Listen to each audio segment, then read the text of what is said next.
Hey everybody, welcome to the infinite regression. Hey, look, it's so infinite and so regressy.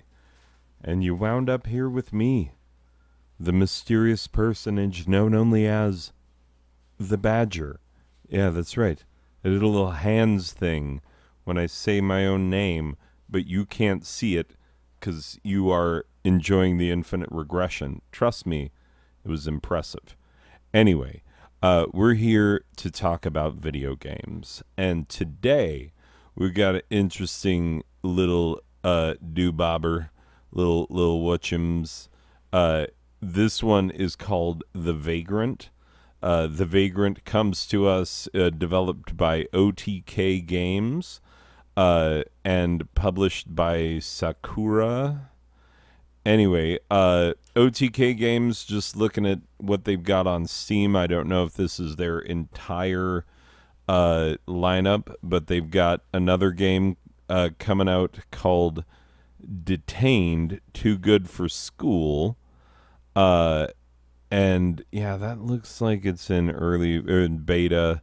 And then The Vagrant is the one that's out now. Actually, The Vagrant on sale right now, really cheap, surprisingly cheap, my friends. So interesting time to be featuring this one. That was not planned. I just spun the wheel, and whatever came up came up.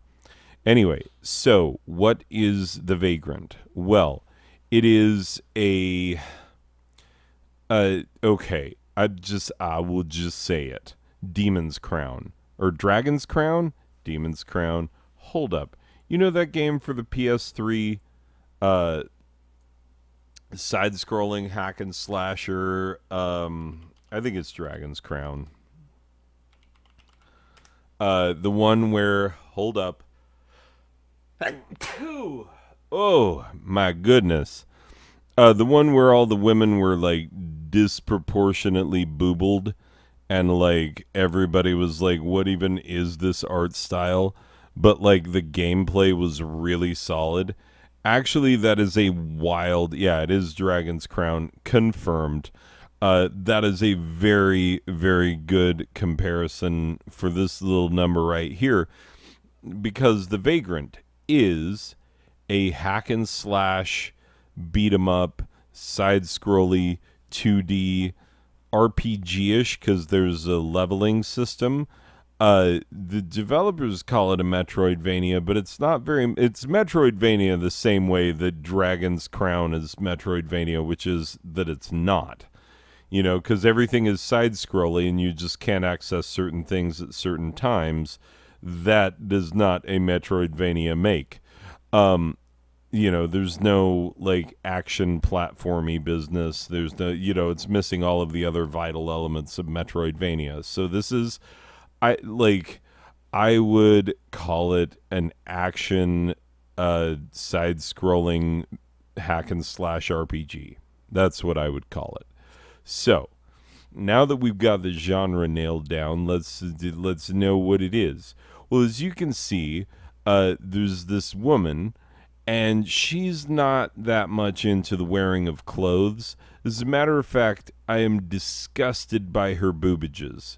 You know why? Let's talk about this. They're the ones who were like, OTK Games was like, hey, we're going to make the boobages front and center. Okay, well then let's talk about it. If she is wearing a top that is that low cut, her nipples have to be on the underside of her boobs. You know? Some people have innies, some people have outies, some people have easties, some people have westies. She's got southies. You know what I'm saying? Her nipples point at the floor is what the animation of this game is telling me. So, like, okay, I hate to be this guy. I 100% hate to be this guy. But, like, there is fan service, and that is appreciated, like, fine. You know, like, you don't play video games to play as an ugly protagonist, like, just butt ugly, and, you know, I mean, those kind of games are few and far between. The only one I can think of offhand is like Abe's Odyssey, those Oddworld games. Yeah. Anyway, aside from that, like, you do tend to play as attractive people in video games, and that's fine. And fan service is okay. This is predominantly a male dominated audience. But like, I always have a problem with, like, it takes me out of the game, when it's unnecessary boobage for like no good reason. Just enormous boobage that you cannot escape, and it's like in your face, and then it forces you to think like, okay, if I'm seeing 3/4 of the boob and she is just rocking underwire, hopefully, then she's got downies, she's got southies, she's got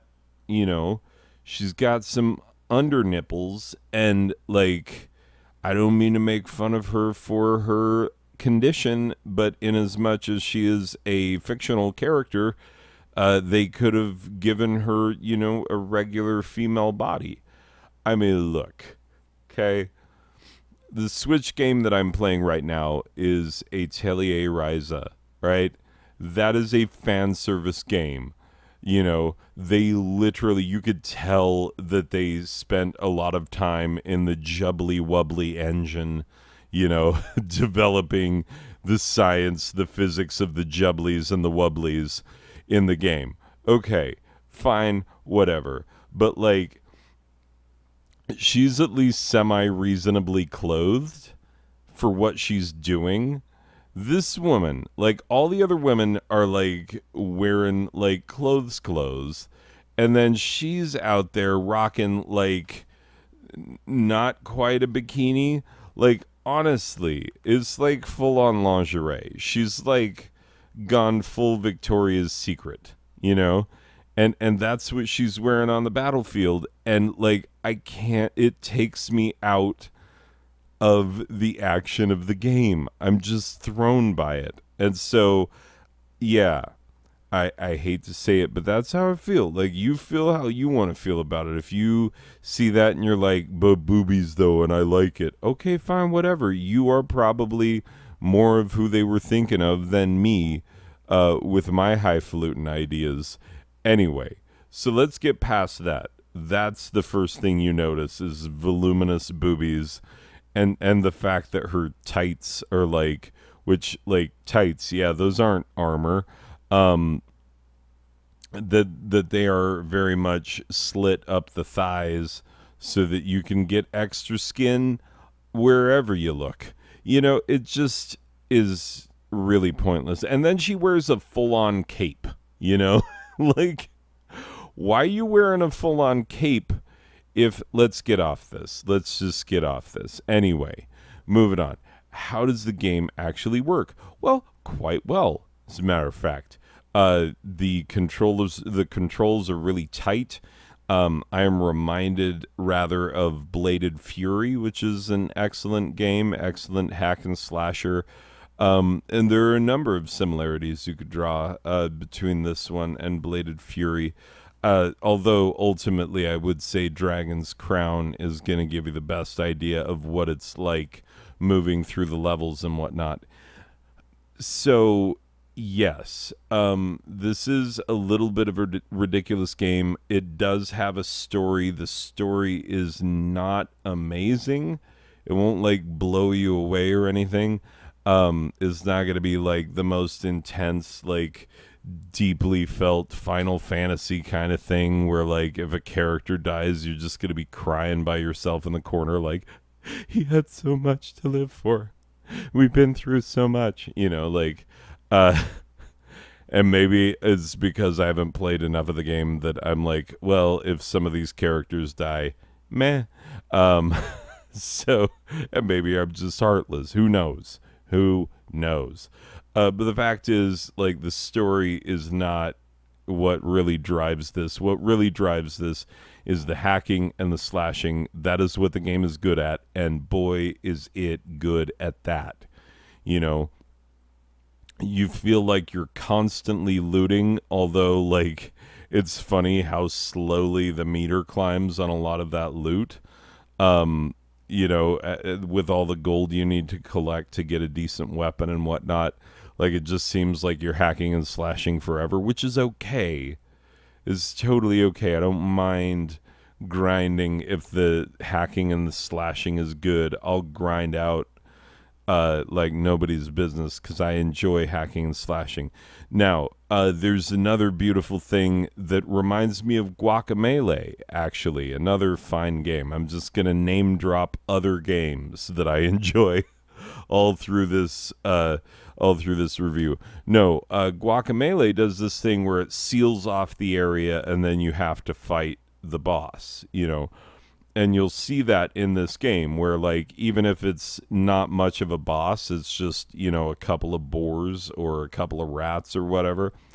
Eventually, over time, they become much more large and difficult to deal with and all of that. But, it seals off both sides of the screen and you just have an arena all of a sudden to do all of your fighting in.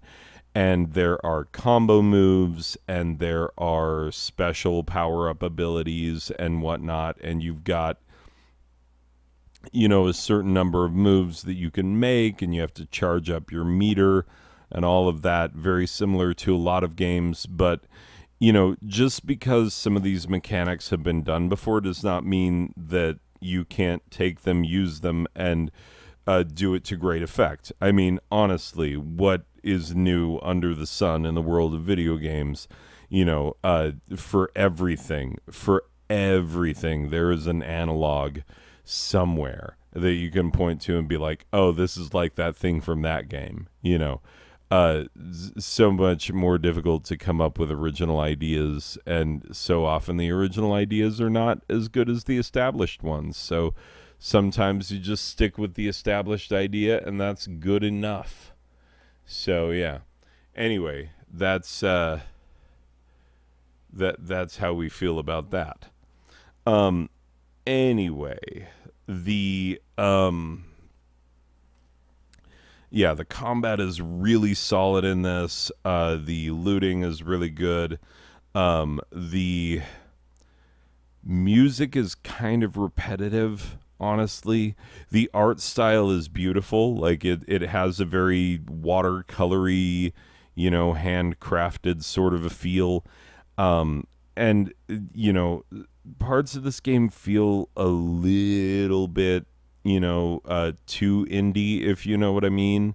Like, a little, like, not official-ish. I don't know how to describe it. I don't want to say amateurish and have it seem like I'm putting a hard knock on this, but, like, just sometimes the fit and feel of a video game has a more independent vibe than a AAA vibe, and this one just has more of an independent vibe, which is totally fine. Just know that going in. Some of the things about that are a little annoying, like when you're talking to characters.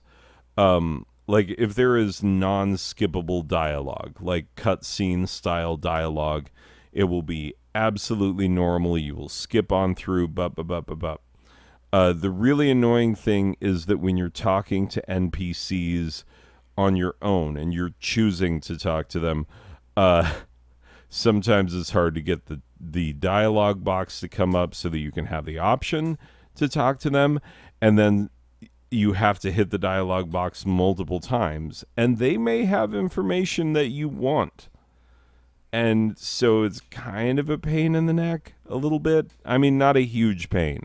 I am nitpicking a little bit here. And if it sounds like I'm at all negative on this game, just understand it is a very, very, very large amount of fun. It really is. Like, this is a very fun game to play. So, yeah, for games of this genre, if you have played the others that I have spoken of, if you've played Demon's Crown, if you've played Bladed Fury, if you've played even Guacamelee, and you're looking for more games like that, you could certainly do much worse. Much, much, much worse. I mean, this is quality. This is solid. This is good. And if I've not conveyed that enough, that is my fault and not the fault of this game. Because at its core, it really, really is good. Um, oh, other thing you need to know. It does this thing where it is a screen by screen advancement through the map. If you see me pull up the map, then you'll just see boxes with lines connecting them. And that is literally how you encounter the world. So it's kind of nice that they made a map that actually looks like the world looks, you know, because sometimes a game can live and die by its map. And sometimes you're like, oh, thanks for giving me a map. And it's not even that good of a map. Not so with this one. You can figure out exactly where you are and exactly where you're going based on, you know, just boxes and lines. And then you look for areas where you can go up here and you can go down there and you can enter this house. And you know, it's all based on, hey, very similar to Dragon's Crown, just little interactions. And, you know, sometimes if you don't see the little dialogue box come up, you might miss it, which is very similar to Dragon's Crown, and I don't know how to stop comparing it to Dragon's Crown. I just don't know. I would say that overall Dragon's Crown, well, no. This is this is a review of The Vagrant. This is not a review of Dragon's Crown, which I will review in its own time. I have it on multiple systems. We will review that one when we get to it. So, The Vagrant. Yeah, beautiful art, really tight controls. If you love hacking and slashing, it's very good. If you like fan service and you don't want to have to think too hard about downward pointing nipples, then, you know, you're solid. You're off to the races. So, there's a lot of good in this game, and whatever nitpicks that I have against it, they are not significant enough for me to say, like, no, this is, like, there are some games that I own that I will be honest with you. I enjoy them okay, but I will never, ever, ever play them all the way through. You just have to accept that. Like, you only have so much lifetime. I think this is one that I'll play and finish. And take that as you will. I do want to play this one to the end because I feel like the way that your character is going to level, by the end of the game, you'll be doing really, really cool combo stuff. And I want to know what that is like. So I will forgive the overly serviceable fan service and the other, like, little teeny tiny gripes that I have with the game, because everything else about it is really, really good. Anyway, give me a second. I'll put a final score on this. Okay, so for a final score on The Vagrant, which is an excellent hack and slash RPG-ish game, I'm giving it a 6 out of a possible 7. Very normally proportioned ladies from Dragon's Crown.